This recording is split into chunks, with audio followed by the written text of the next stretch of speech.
tunapoenda kumpa Bwana sifa, maana Mungu wetu anakaa katika sifa. Wamama wote vigeregere, vigeregere, vigeregere kwa Yesu. Inua mikono yako juu, inua mikono yako juu. Yesu ainuliwe.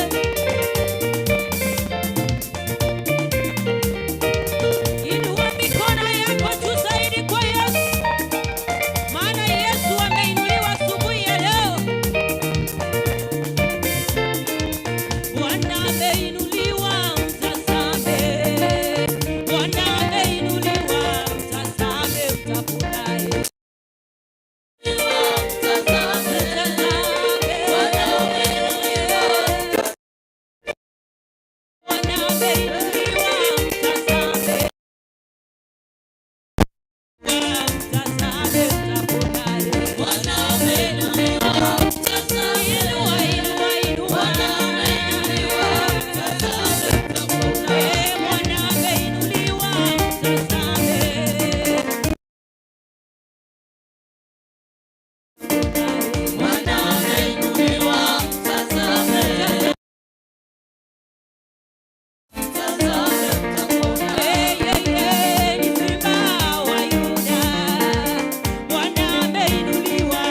Baba wetu na Mungu wetu, wewe ni mwaminifu na ni wewe ni Mungu mkuu.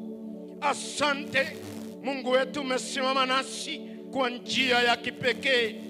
Baba wetu, asante kwa timu ya praise and worship. Baba, endelea kuwabariki na uwatengeneze sauti. Asante kwa kanisa nzima, Mungu ishie. Nimesimama kwa madhabahu haya nikitangaza baraka zako. Nasimama kwa madhabahu haya nikitangaza wewe ni Mungu. Nikisimama kwa madhabahu haya, Baba wetu, ukatende mazuri. Tunakataa na kukemea nguvu zote za giza zikashindwe. Tuone mkono wako ukitembea, Mungu wetu. Tenda mazuri, sababu wewe ni Mungu mwaminifu. Ni kwa jina la Yesu nimeomba, na kila mtu aseme amen. Aha, thank you. Thank you. Thank you. Thank you. Hallelujah.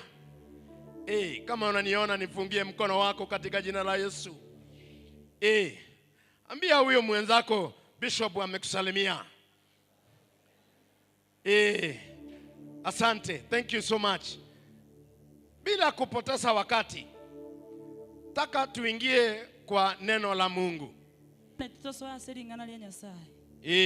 Taka tuingie kwa neno la Mungu. Na kwa wale wanatutazama kutoka mahali popote wako, taka nikuambie katika jina la Yesu, tunakupenda na tutaendelea kukupenda.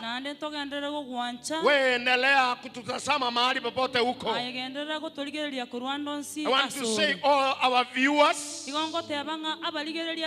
wherever you are, I thank God for you, and may God bless you wherever you are. We want to enter into God's word, so be keen to follow us, and you shall be blessed wherever you are. Want to bring our speaker today. Is a man of God that you know. Is my friend. Is your friend also. And is a very good man of God I know. Man of God, Mr. Suma. Kindly welcome. Yeah, makofi mazuri. Saka nikaweze kumwachia madhabahu haya ili akaweze kutubarikia. Baba wetu katika jina la Yesu, asante kwa mtumishi huyu anapotuletea neno la Mungu. Umtumie na tuweze kubarikiwa. Asante sababu wewe ni Mungu mkuu, na ni kwa Mungu tumeomba hata tukaamini. Na kila mtu aseme amen. May God bless you.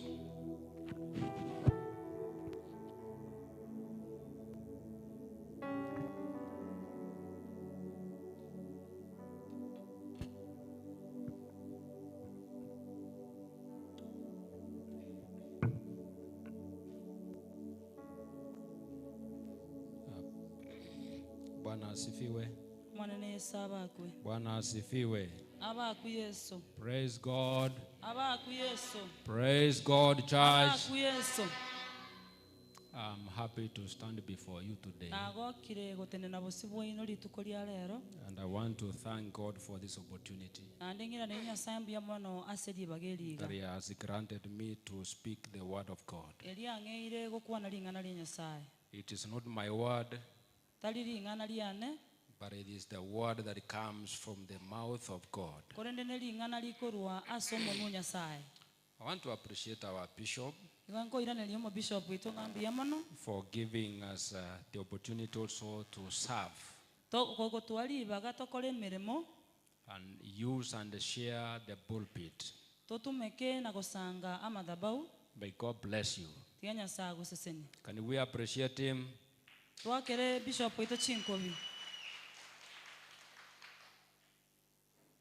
I want to read the word of God.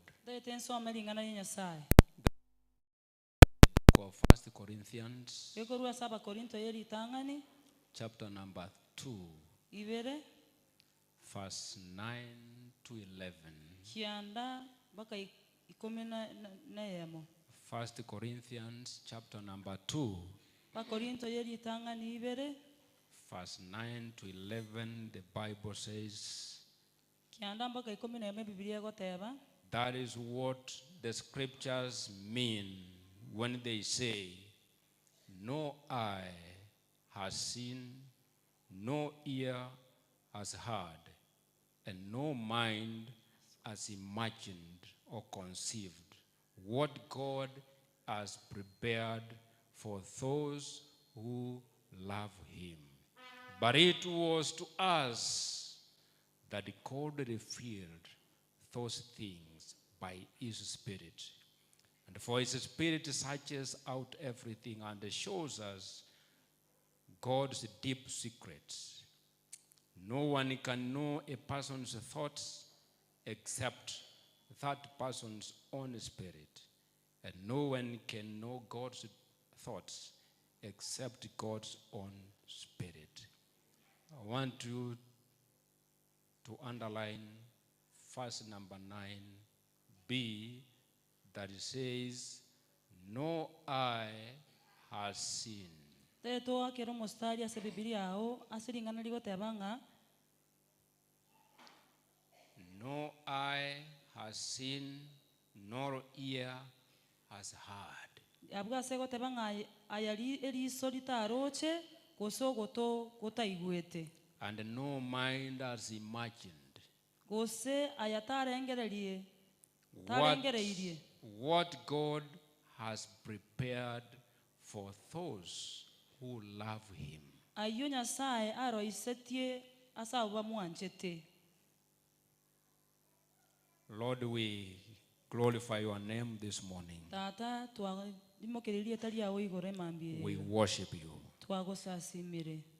We are under your feet, Igotore inse amagorao. ready to hear your word. Tore tayale koigwa lingana liao. May you bless every one of us Sesenia kero yo moito. that is listening from your mouth. Oyo gotegerera korwa somonuo. We ask your Holy Spirit to guide us Tuasabire omoikomo chenu aturae. and reveal to us every secret that is hidden. Atuorokelie kera bobise kaine. Take us through your word Toire aselingana liao. and revive our spirits. Na ande bokia omeika yaito. For in Jesus' name we pray. Asirietaria Yesu tuasabire. Somebody say a big amen. Montate be amine nene. Can you say a big amen? Teba amine nene. Our theme for this year is clear, that break camp and advance. Karenga gito kyo mwaka oyo nga tosoke korwa store togenderere. Break camp and advance. Tosoke korwa store togenderere. In other words, God takes people from where they are to where they should be. Esenchira yende Nyasaye niga kuira abantu baye korwa sibale gochi asiba bwente kobera. And I know that today God is taking somebody from where he is to where you are supposed to be. Ni maete Nyasaye ngo korusiare korwa sole gochi asobwelete koba. Can I hear amen? Ngiwa minengia. Can I hear a big amen? Ngiwa minengia. In other words, there is a place reserved for you. Asenchira yende nga senara roisiwa sengenche yao.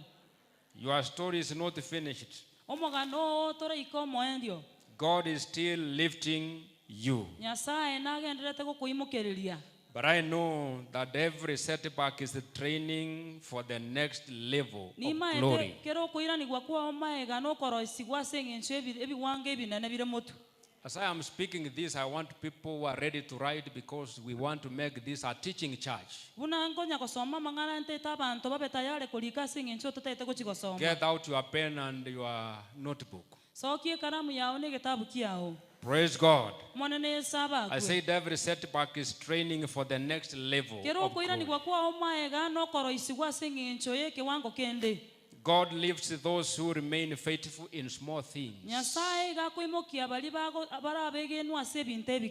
God can change your status in a moment. Nyasaye nabakonyara gochencha enchera yao ase birebike. And even now, God can change your situation within a twinkle of an eye. Nombo ndinga Nyasaye nabara chenchi enchera yao asokomia mina koramokia. God promotes those who keep their integrity. Nyasaye niga ko imokereria gosomenta bigwanga abantu bali bako mbirendo okosikwa kwabo.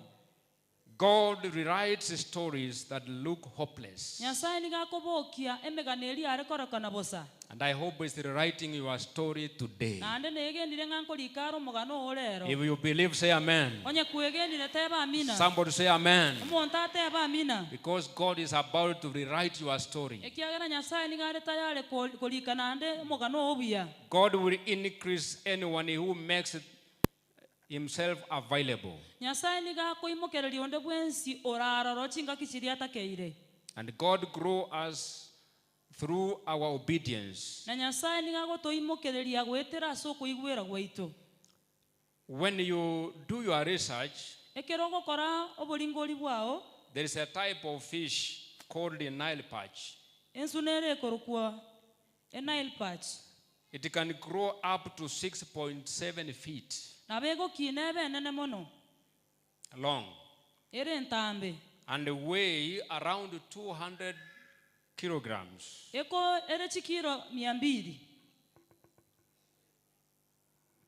Now, if you keep that fish in an aquarium or in a container, it will only grow to the size of the container. So it depends with the size of the container where you put that fish. The bigger the container, that means now the Nile perch would grow to the size of that container. If you put it in a small container, still it will grow to that small container. Now the truth is that you cannot grow in an environment where people don't recognize your value.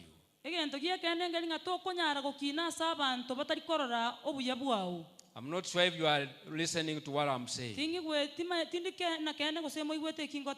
I said you cannot grow in an environment where people do not recognize your value. Because what they will do, they will always reduce you to the size that they are comfortable with. I know many of you sit there listening to me have been reduced to nothing. But there is a God in heaven who lifts people to high levels. I say there is a God who lifts people to high levels in the name of Jesus. People may reduce you because they do not know what is inside of you. People reduce you because they do not know what you carry. But also there is a God in heaven who will expand you, who will cause you to advance. May you begin to advance in the name of Jesus. May you begin to advance in every aspect of your life in the name of Jesus. Somebody say a big amen. Can you say a big amen? Praise God. I want to speak about a topic that I've entitled God's Master Plan for your life. God's master plan for your life. The God we serve has a picture of every one of us. He has a plan for you and for me. But you need to understand the picture of God's will concerning your life.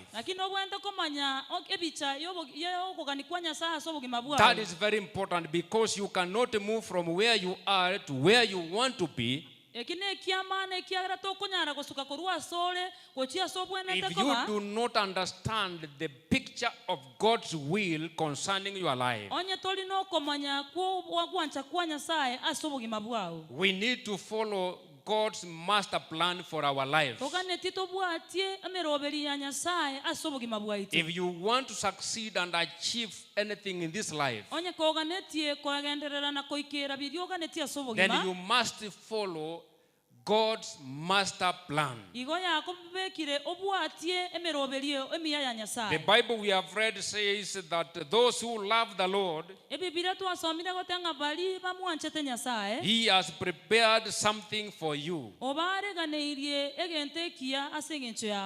Praise God.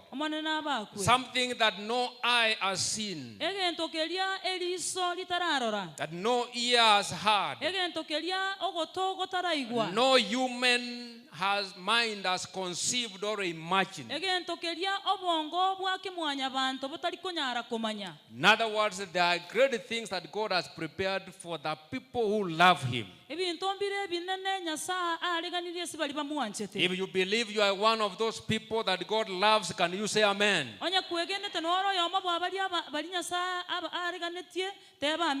Praise God. Amen. Praise God. Amen. Many people are struggling in this life, but I know struggle is an indicator that you have not been conquered yet. If you are struggling, still you have a chance to emerge. You are the right candidate for what I'm speaking today. Because God's plan is beyond human imagination and human understanding. God's master plan for your life is higher than your education. It is higher than your understanding. It is higher than your background. It is higher than your limitations. God does not consult your education to grow you. He has bigger plans for your life than even your career, than the level of education that you have. But many people live small lives because they depend only on what they can see with their physical eyes. You are the person that is limiting your life. Because many of us focus on small things. But we need to begin now thinking big. Praise God. Because your background does not limit God's plan. Your plan does not limit God's blueprint for your life. Your current situation does not limit God. Does not define your final destination. Background can only tell you where you come from. But when God wants to lift a man or a woman, He does not consult your past. He does not consult your background. Can somebody say amen? Can somebody say amen? God is working on something greater than your expectations. Ladies and gentlemen, I want you to listen carefully. That what God has prepared for you, what God has prepared for your family, what God has prepared for this church is bigger than your imagination. Can somebody clap for God in the name of Jesus? I want people who can sit upright and listen carefully. Somebody say amen. Say a big amen. I said God has prepared for your family a bigger thing that you cannot even imagine. Beyond your imagination. Somebody say amen. What God has planned for you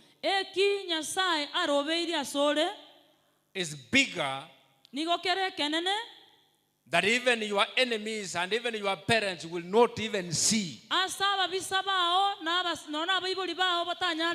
Something that no eye has seen. Something that no ear has heard. No mind can imagine about it. Somebody say amen. Somebody say amen. You know you don't discover God's plan through logic alone. But you can discover it through spiritual connection. And I'm here now to connect you spiritually with the Creator, so that you can be able to discover the plan of God concerning your life. God has a plan for every one of us. He has a plan for this church. He has a plan for your life. He has a plan for your family. He has a plan for that community. He has a plan for your marriage. If you ignore the Holy Spirit, you will miss divine details about your destiny. Somebody say amen. Watu walienda kitambo wakaniwacha peke yangu.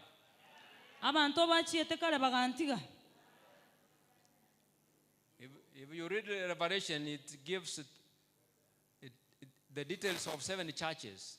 There was a corruption church. A church that was corrupt. There was a living church. There was a church that was lukewarm. Lukewarm. Like our church now. But we want to put that fire to begin burning in the name of Jesus. Shout a big amen. Praise God. Amen. Shasikia amen kutoka ile kona, sio watu wa kudunia gani.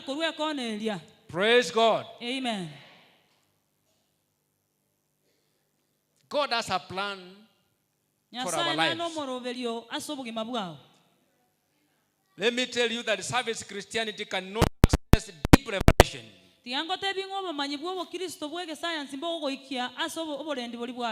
Service Christianity.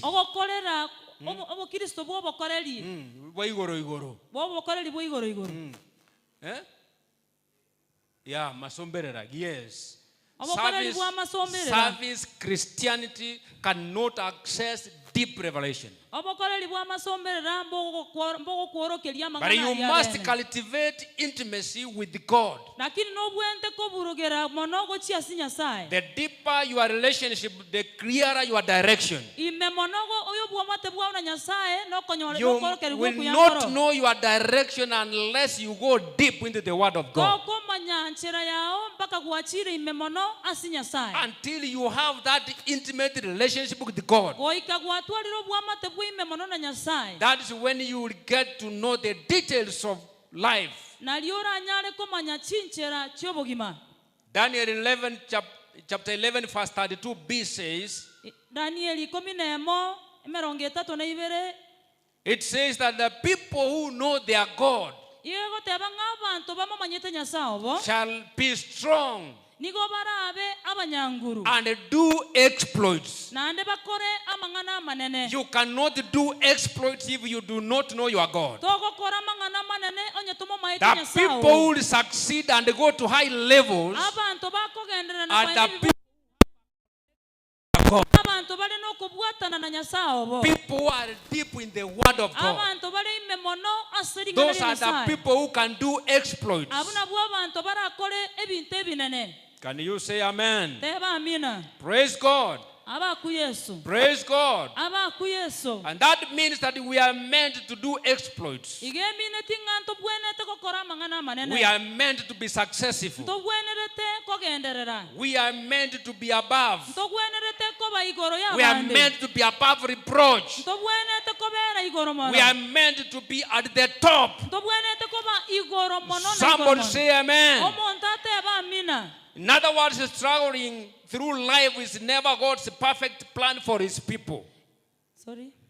Struggling in this life Ogo chande ka sobogimo boiga. is not God's portion for his people. Talinse mo ya Nyasaye asa abantu baye. Because scripture declares in Deuteronomy 28 verse 1. Kiagere kitabu aso koiranera emerongo ebere na isanu na isato emerongo ebere na yemo. Verse 1 says, he will set you high.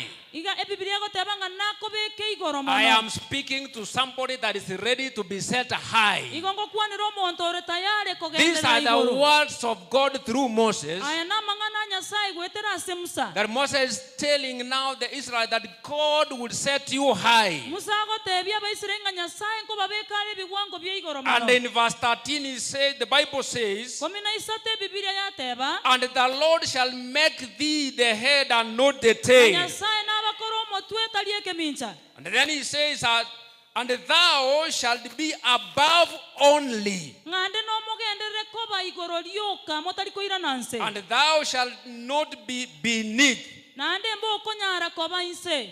Therefore, Igo the top is where we belong. igoroga na oto Somebody clap for God and say a big amen. Yesu chingo bina no tebe We amina. belong at the top. Igo to gwenerete ko bera igoro. The top is preserved for God's people. Abantu ba Nyasaye nigo ba roseri igwa Those sali who igoro. love God. Bali ba muanchete Nyasaye. Praise God. Amen.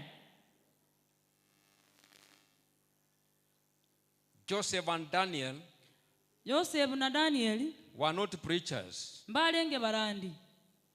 Abraham Ibrahim did not pastor any congregation. talenge morandi bwe kanisa yonse. Esther was not even a deaconess in the church. Esther talenge nonye no modiko ni asi kanisa.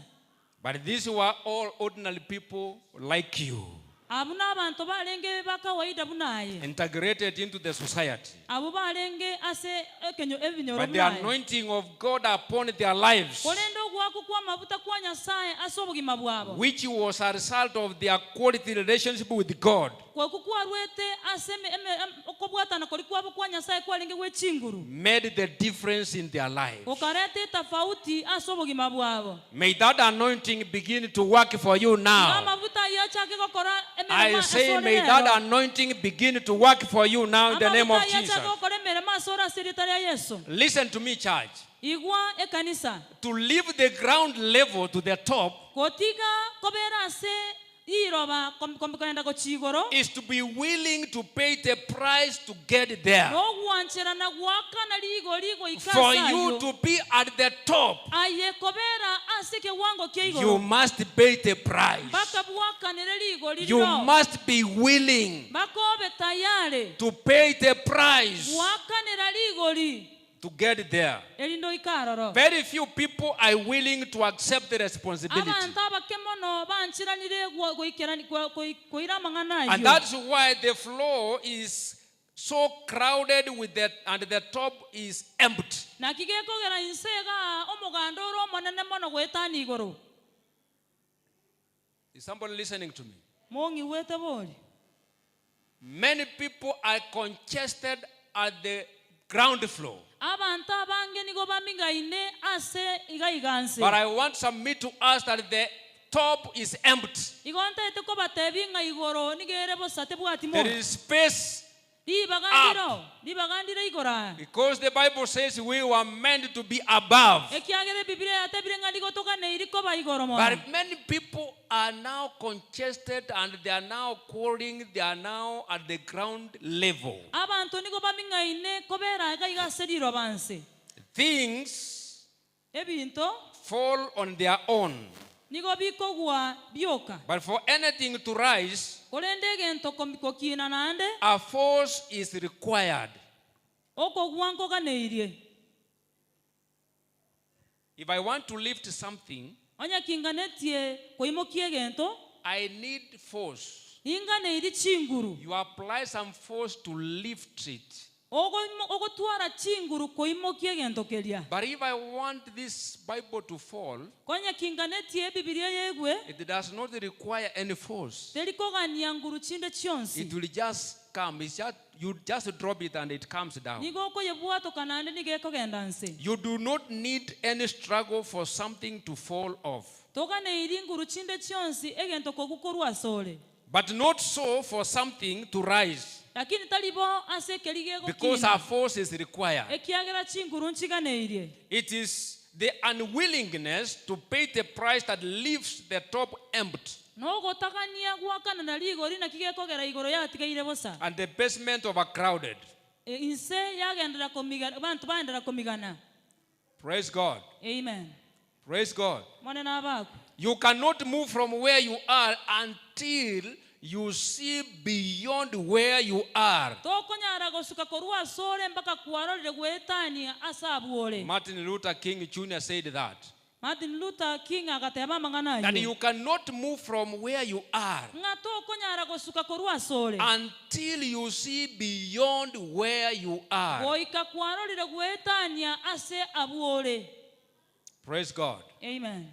Praise God. Amen. Our place is at the top. But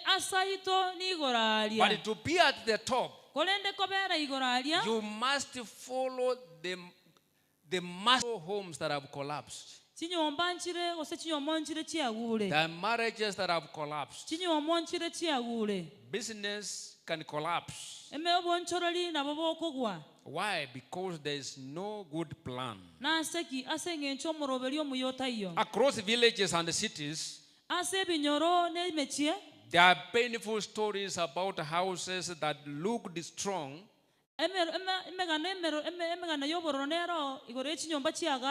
from the outside, but suddenly they collapsed. Why do you think they collapsed? Praise God. Why did those houses crumble? Number one is because they were built without proper planning. A house can collapse because it is not built according to the plans given by the master planner.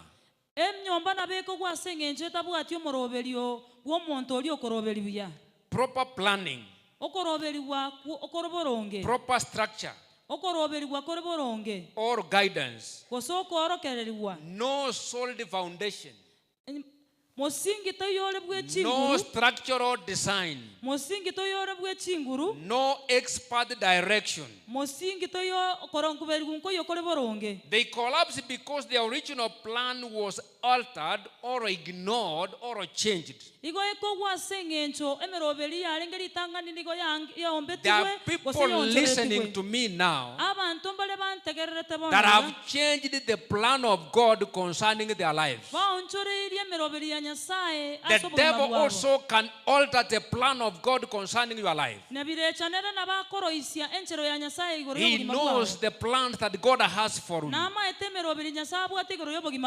And if you are not careful, he is in the business of altering the program of God concerning your life. In Genesis chapter number 11, the Bible says there were people who decided to make a building.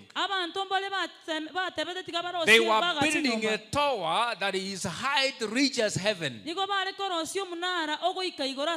And even God himself confirms that if we give these people time, their building will reach heaven.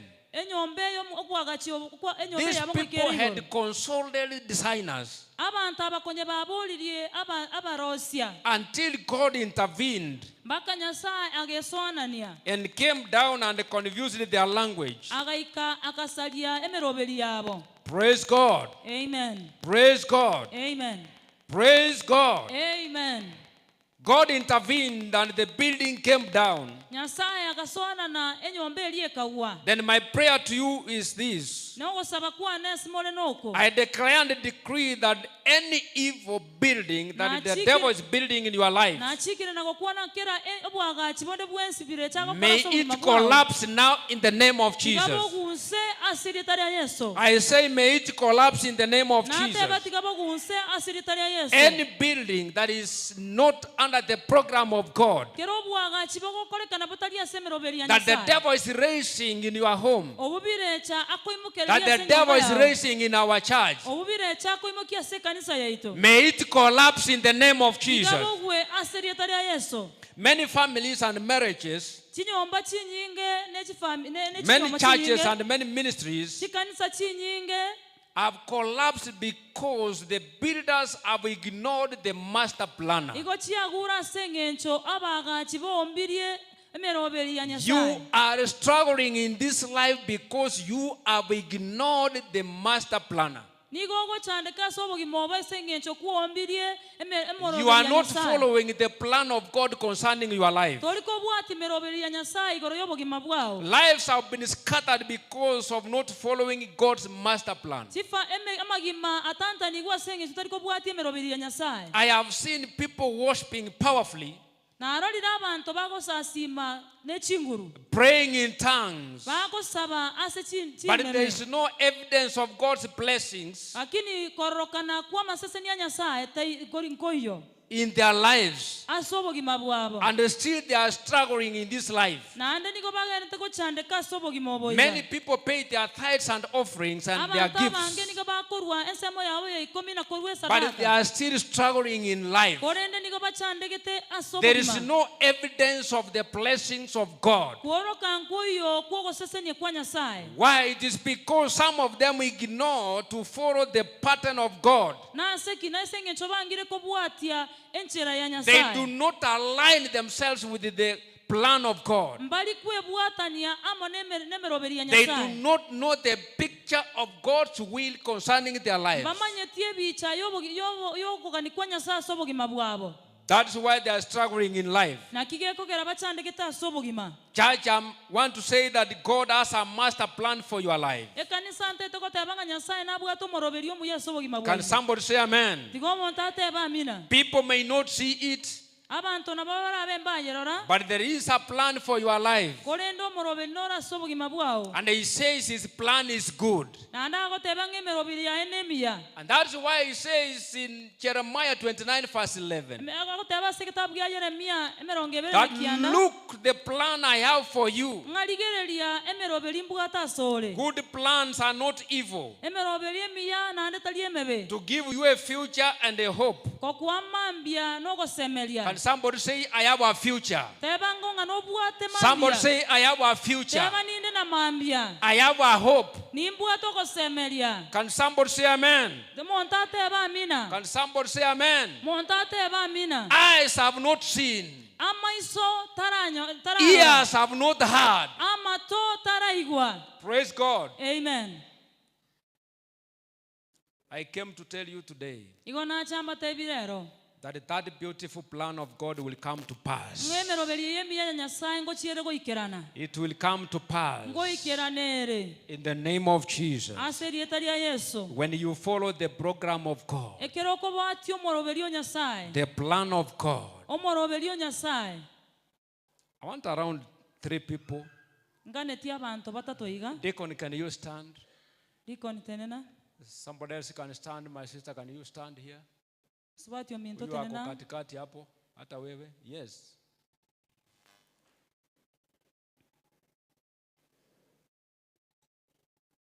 Come here. I want to demonstrate our CD. Stand. You know, Adam was created and he was an adult when he was created. Immediately after creation, and God decided to give him a wife. And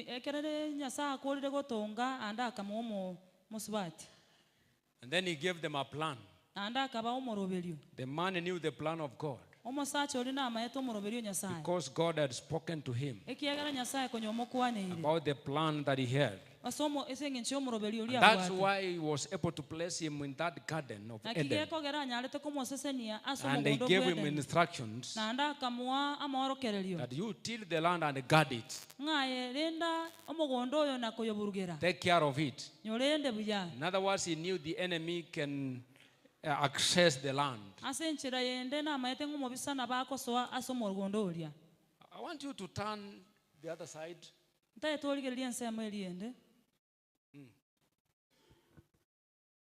Yes. Let's say, for example, our director now is God. Praise God. Amen. Praise God. Amen. He has created Adam. And he has given him instructions.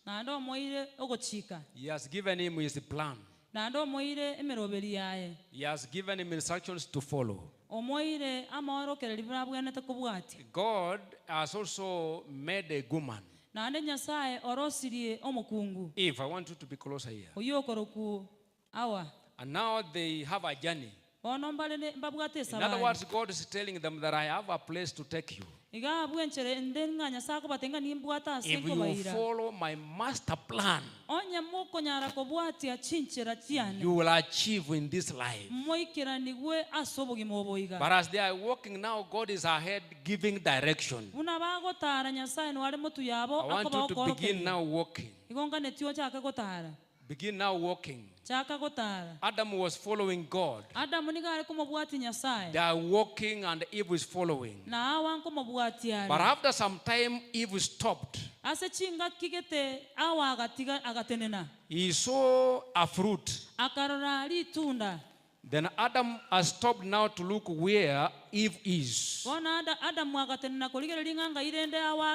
God is still moving. The man is left alone. The wife is moving towards the fruit. But God has a bigger plan. Stand there, director. God, now you should stand there. Now Adam is left at the center, a place where he can make a decision whether to follow God's plan or to follow the plans of the wife that she has invented. He has now two options to make a decision whether to follow the master planner or to follow the woman. And he made a decision to go and follow the wife. Now God is left alone. And that's why now when God is now coming back, he does not see this man where he is supposed to be. Because man chose to follow the wife.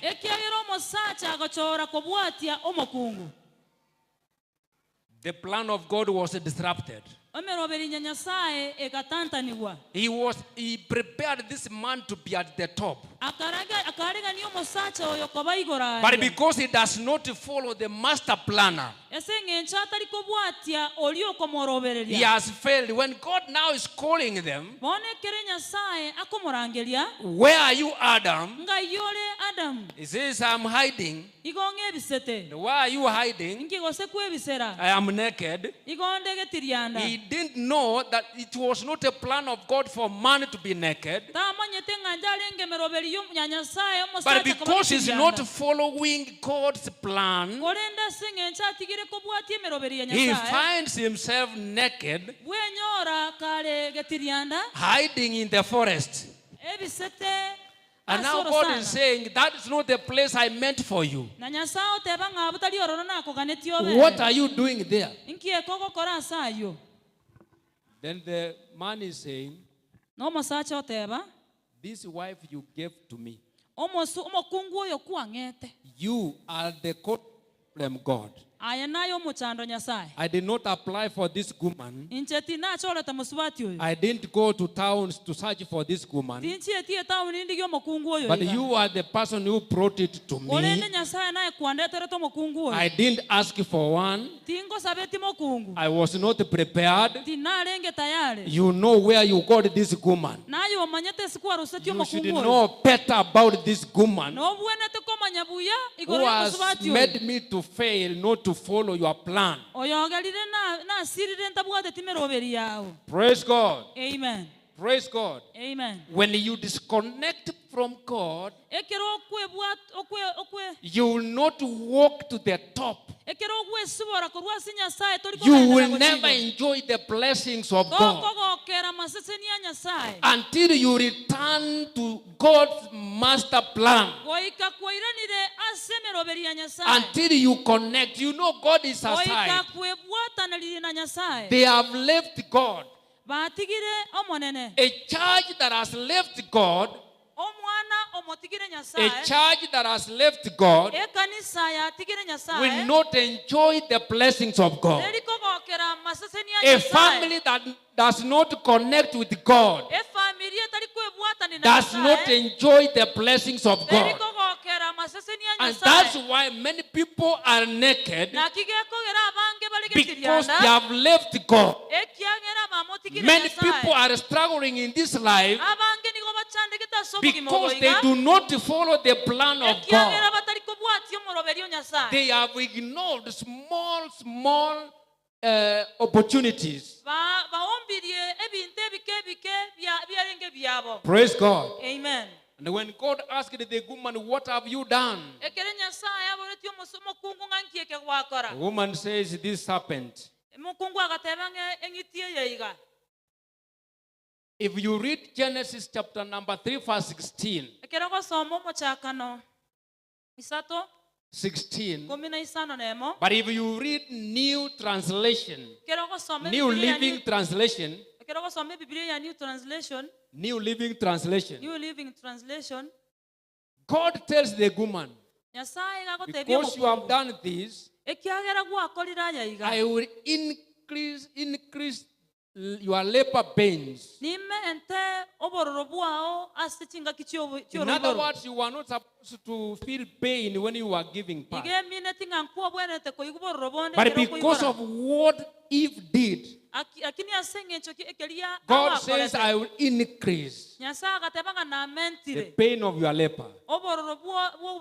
And then he goes further by saying, and from today, your desire is to control your husband. Is to control your husband. And that's why men, we are controlled by women. It is a command from God. It is God who said so.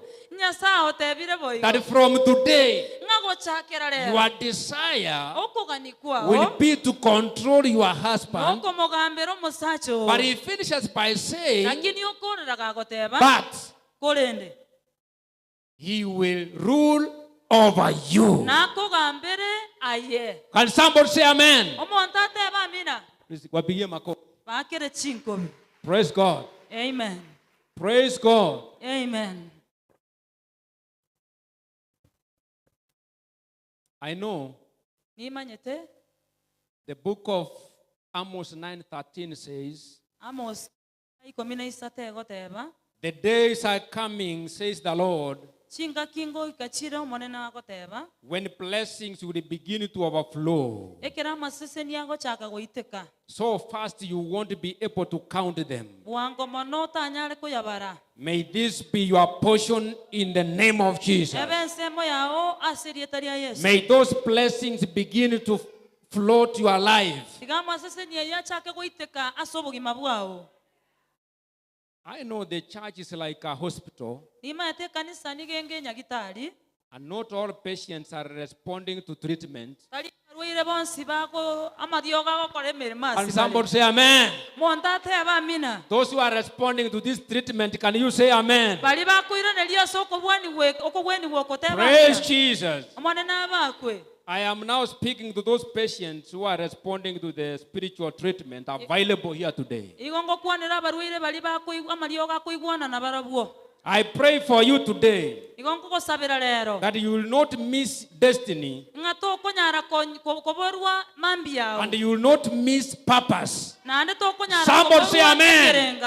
That is my prayer, Okuna kugo that you do not miss destiny Ngato basa koboru mambi yao. and do not miss purpose. Na ande to basa koborwa ekerenga. You are called not to be trapped in yesterday. Tobu tukwarangeligu tali ngobere simambi You are yao. not called to be trapped in yesterday's mistakes. Tikwarangere tigwe obere asem amagosali ama Because igoro. many people, Ekiagera abantu abange instead of focusing on the vision, ibaga bakoligereria mambi yabo they put their focus on revision. nigo bakoligereria bakobeka ebirangere byabo asema ega asibarule. There are people who are revising their lives. Abantu mbali bakona koliba isio bogima They are bwabo focusing on revision nigo bakona koliba baligereria instead of focusing on the vision. ibaga bakoligereria ekerenga kyabo. Revision is revising yesterday. Okoirora nokona koirora ma igoro yao. Vision is focusing tomorrow. O man ekerenga no koligereria mambi yao. Praise God. Amen. Too many people are living in revision. Abantu abange nigo bakona koirora. But you cannot live in revision and make progress for your life. Tokonyara kobera soko na koirora na ndogendera sobugima Can bwao. somebody say amen? Omonto ateba amina. Kuna watu wamama wameandika diaries kidogo kidogo, mambo ya kale ndio Abana bali wanapitia gete pitia. diary bakona koligeria mangana Some akare. diaries that do not even make sense. Amangana na tali koreta kende. The things you went through 20 years ago, Ebintu- you are revising those things now. Ebintu gweterete miaka 20 na You byokona will not koirora. make progress. Tokonyara kogenderera. Hey, somebody's not saying amen. Mondo tali koteba amina. Praise God. Amen. Praise God. Amen. It is a vision that speaks to your future. Nekerenga keri obwate ke gokwanira mambi yao. Don't waste time remembering what happened yesterday. Yago salie biro kokorengereri keri Don't waste time remembering who hurt you, Tiga ko salie biro byao koligereri ngolio who did not greet you yesterday, ngolio tago kwane tigoro. who does not talk to you. Ngoyo tali ko kwanira. There are great things meant for you Ebinte binge bire byabire that isengecho. eyes have not seen, Ebya maiso atararora. ears have not heard. Ebya mato ataraigwa. Praise God. Omonene abakwe. Many of you do not make progress because you don't realize Abange baino moli kogendera sengecho motaramanya. that your leg is trapped in yesterday. Nga ekia motaramanya nga Your motika mind is maega. trapped in yesterday. Nge birengeli byao nigo bikane maega. Your thoughts are captured by yesterday. Ebirengeli byao nigo bibwatire na maega yao You kusukwa. want to move forward, Ekeroga netiko sukamotwe. but something is pulling you back. Ege entonkerege okunya kukongusa Something kuchimaega. is holding you. Ege entonkerege kobwatete. Some of you believe That demons are chasing you. But I want to tell you that there is no demon chasing you. You are chasing yourself from your vision. But you think there are several demons surrounding you. You are chasing yourself out of your vision. In fact, some of you need deliverance. In the name of Jesus. Can somebody say amen? People mistreat you because they don't see what you carry. They don't see what you are meant to be. Eyes have not seen, and ears have not heard. I want to conclude by saying this. Great people are emerging from this congregation. People are not listening to me. Great people are emerging from this congregation. There is greatness in you. God is lifting some people from this church. God is lifting some people from your community, from your family. There is greatness in you. There is destiny in you. There is purpose in you that eye has not seen and ear has not heard. Somebody say amen. God has earmarked some of you for greatness. Praise God. Amen. Praise God. Amen. Abraham, up to the time when he was 75 years old, he still didn't know clearly where he was going. Until one day God appeared to him and told him, move from your people and follow my plan. There are people who have stayed in church for many years, still do not know where to go. You do not know your purpose. Praise God. Amen. The Bible says in Proverbs 1 verse number 24 to 26, you can write. Chapter 1 verse 24 to 26. 24 to 26. God says, because I have called you and I have refused to answer, I have stretched out my hand and no man has heeded it, and you treated as nothing all my counsel, and they would accept none of my reproof. Then he says, I also will laugh at your calamity. I will mock you when the things come that shall cause you terror and panic. People of God, this is our time to hear the voice of God. And align yourself, connect with the assignment of God concerning your life. A life without God's plan, a life without God's plan, leads to misplaced priorities, chasing things that don't even last. A life without God's plan leads to unnecessary struggles, battles that obedience could have avoided. A life without God's plan leads to inner emptiness, success without fulfillment. A life without God's plan leads to wasted potential, Gifts never fulfilled, never fully expressed. Praise God. Amen. It's like a river disconnected from its source. It may flow for a while, but eventually it will dry. I want to pray for us when you remember this. I want every one of us to stand. Stand on your feet and listen to me carefully as I do this service. There is a story that I want you to capture now. In the name of Jesus. And if you are there and you are saying that there is a part that you have not followed God's plan, if you are there struggling at the basement, I am here to tell you that there is more space up. Even those people who carried that crippled man, when they discovered that there was no space at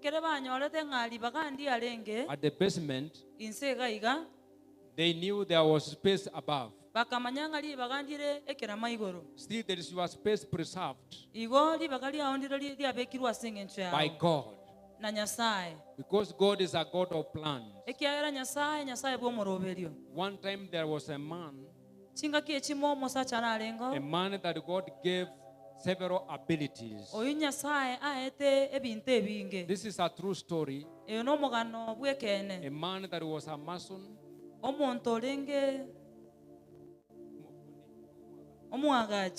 a man that was a painter. God had given him several skills, and they blessed him with a family. The man had big connections, and he was receiving tenders from great people. But somewhere on the way, disconnected from God. And then now one time God wanted him back. God sent prophets to him. He sent men of God, pastors. He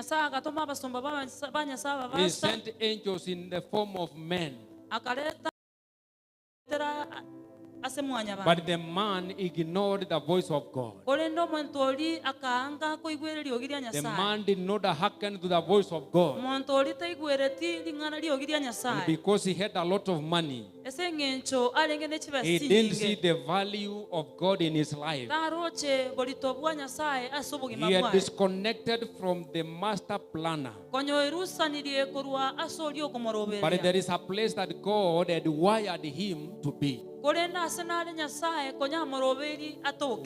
wanted him to become an international evangelist. But the man was limiting himself. But one time, because God wanted his soul, and there is a place he wanted him to go and preach. In other words, the man was behaving like Jonah, who escaped from ministry and went to the ship that was carrying businessmen. But you can see he's meant to become a preacher, and he's in the ship, but he has no commodities to sell.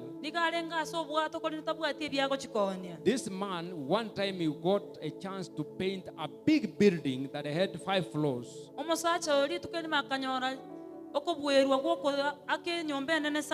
The building was adjacent to the highway. Those who drive cars, you know what it means driving on the highway. The speed is high. As he was painting, suddenly some timbers broke and the man fell down. He fell down towards the highway. But there were wires, telephone wires. You know the telephone wires we used to have.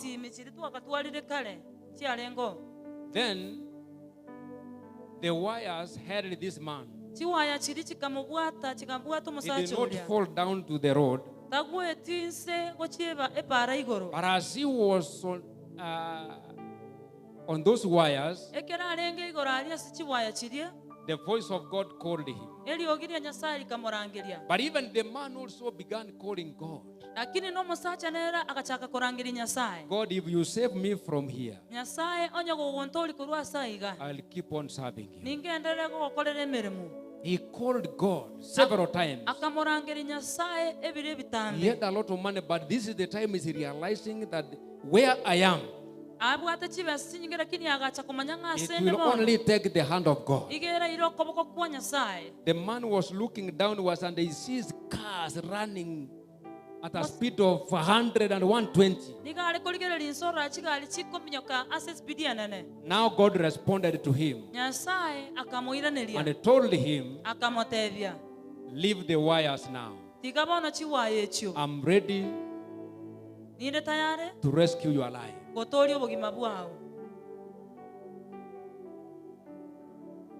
Lakini akiangalia anaona hapana. Haya magari yatanikanyaga. Mwanaume akashikilia. Sijui ni kitu gani hiki ambacho umeshikilia. Ndio sababu hujasonga mbele. But the voice of God continued until it reached a point. That man now came down. But God really wanted to help him. God had prepared a vehicle. Gari la muhindi lilikuwa limebeba godoro. Lilikuwa linakuja. The moment yule mzee amechoka na kuachilia, gari Mungu amelileta likafika mahali anaanguka. Akaanguka juu ya gari la godoro. That is how God helped the life of that young man. Sijui ni kitu gani ambacho umeshikilia. God wants to rescue your life. Raise up your hand where you are. If you are there, you see that the thing that is holding you, those wires, God is ready to break them in the name of Jesus. Small song as I pray for you here. If you are there, you don't have to wait and be called to come forward to be prayed for. In the name of Jesus. What is this that is holding? What is this that is holding you? God wants to rescue you. God wants to rescue your family. Ni kitu gani hiki ambacho kimeshikilia familia yako? Ni kitu gani ambacho kimekushikilia ili usiende?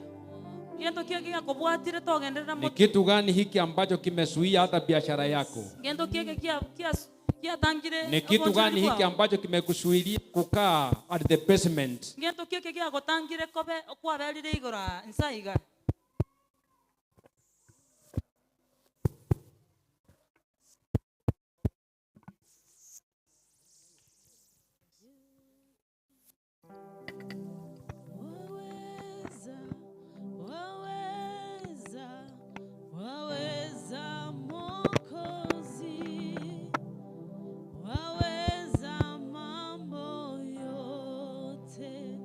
Wewe mwaminifu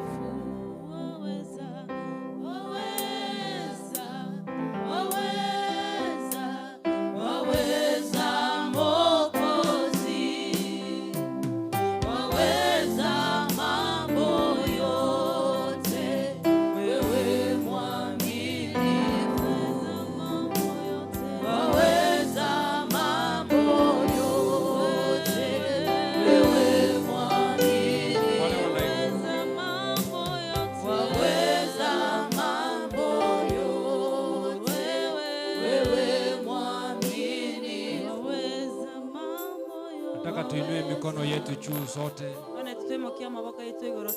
tunapoomba. The presence of God is here. The power of God is present to lift someone to another level. In the name of Jesus, raise up your two hands as we make a prayer. Katika jina la Yesu. Mungu Baba, Mwana na Roho Mtakatifu, twalinua jina lako mchana wa leo. Wewe ni Mungu wa rehema. Wewe ni Baba yetu. Wewe ni Mungu wa upendo. Wewe ni Mungu wa huruma.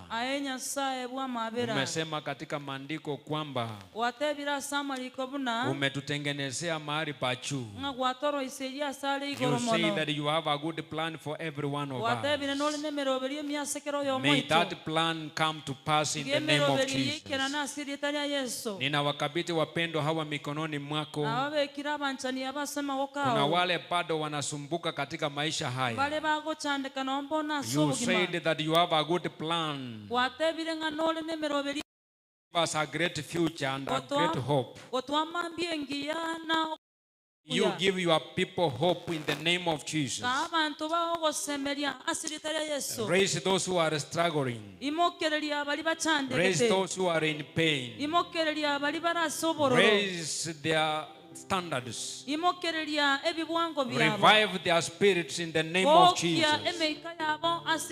Wainue katika viwango vya juu. May your plan be manifested in their lives. Cause them to discover your purpose concerning their lives. Cause them to follow your plans. Cause them to know their destiny. Cause them to know what they were meant to do and the place they were supposed to be. Begin raising your people now in the name of Jesus. Begin raising families in the name of Jesus. Begin raising our young people in the name of Jesus. Begin raising men and women in the name of Jesus. May they have a connection with you. May their plans come to pass in the name of Jesus. Take them deeper into your word. In the name of Jesus. May our church be raised in the name of Jesus.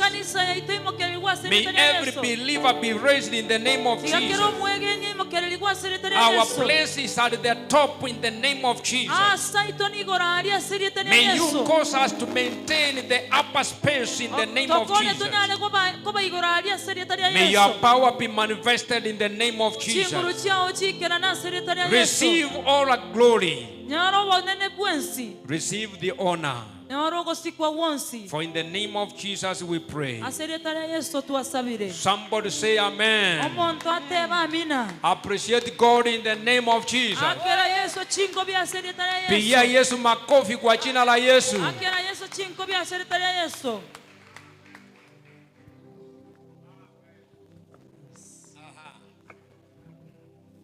Hallelujah.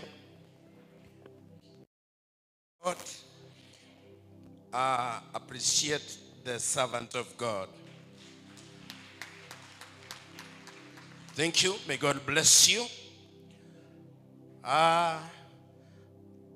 Kuna vitu viwili ama vitatu nataka nifanye.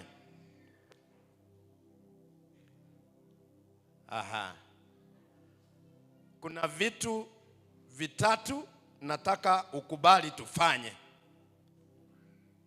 Kuna mtoto tutamuombea mahala hapa. Tuna mesa takatifu ya Mwenyezi Mungu. Bwana asifiwe.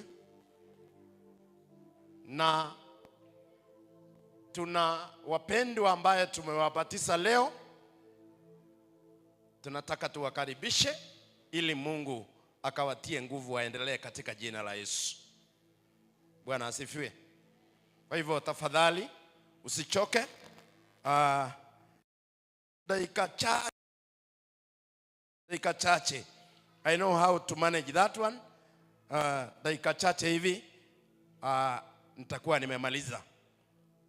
Mama Director, kindly, wapi yule mtoto tumuombee? Wale vijana tumebatiza leo, that form tumebatiza, mkae hapo hivi. Yule mtoto ambaye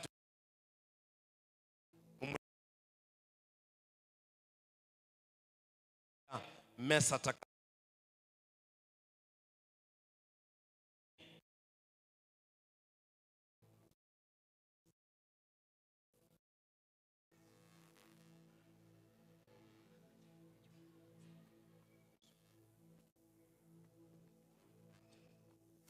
Aha. Asante. Thank you. Thank you. Thank you. Thank you. Thank you. Basi wale tulibatiza leo, mko wote ambaye tulibatiza, kindly deacon wacha waweke laini hapa.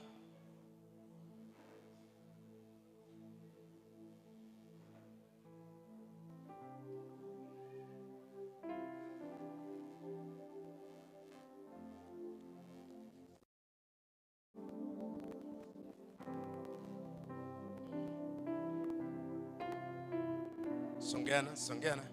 Move. Sante.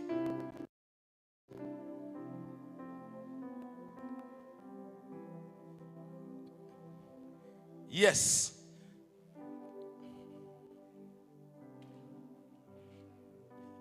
Leo hii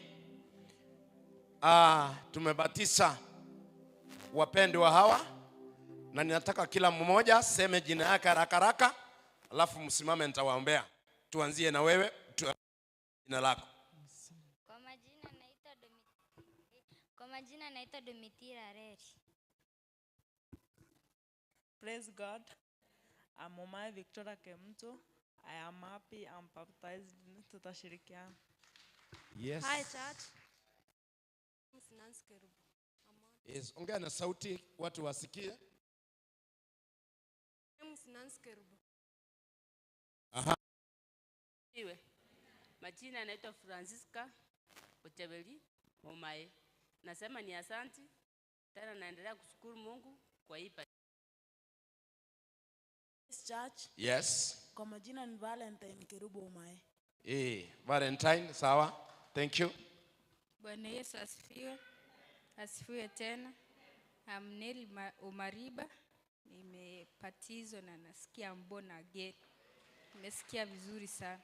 Yes. Praise God. Yes. Praise God again. My name is Maxwell Mata.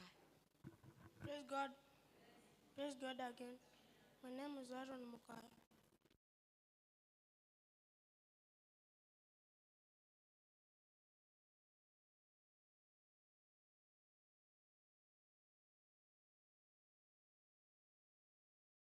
Tangani. Bwana asifiwe. Kwa majina naitwa Justin Omai. Bwana Yesu asifiwe. Asifiwe tena. Kwa majina anaitwa Margaret Nyamusi Mageto. Mimi nilikuwa naenda PhD kutoka nyumbani, nikabatishwa huko. Lakini nikafika kwangu, mzee wangu yeye anasema yeye anaenda Catholic. Nikakaa nyumbani. Sasa nikashindwa kwenda hiyo church. Nikaamua wacha niende church nilikuwa naenda nyumbani. Nikakuja baba 1 year. Nikaamua wacha tu nipatishwe kushiriki na nyinyi. Bwana asifiwe tena. Kwa majina naitwa Cosmas Masote. Nimekuwa na furaha sana kusimama mbele yetu. Omone na bakwe.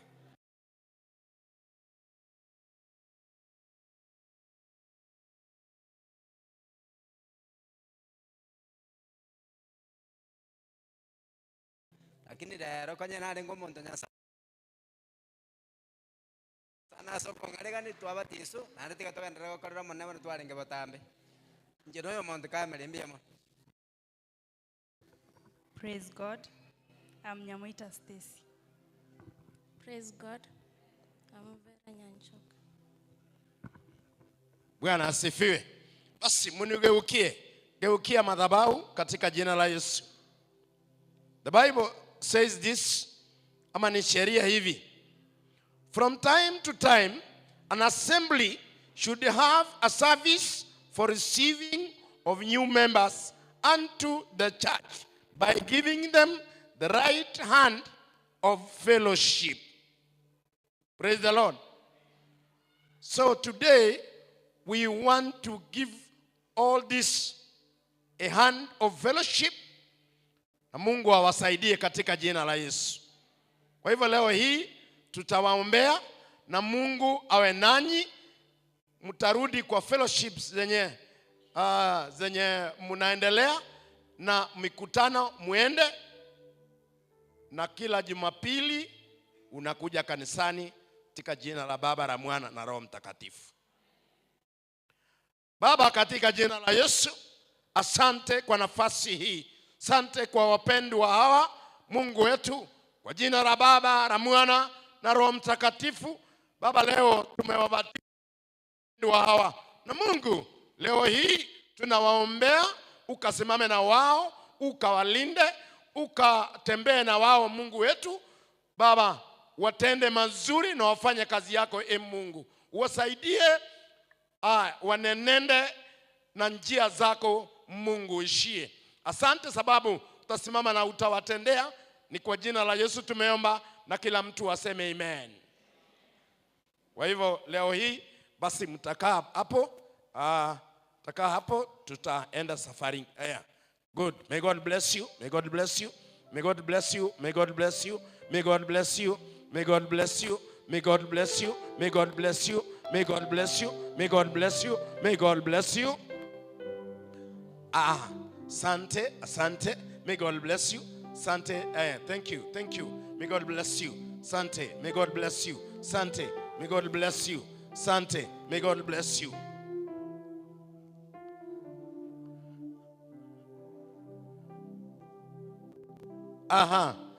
Bwana asifiwe. Nataka tuingie kwa sehemu ya kujitayarisha ya Mwenyezi Mungu. Lord's table, kindly.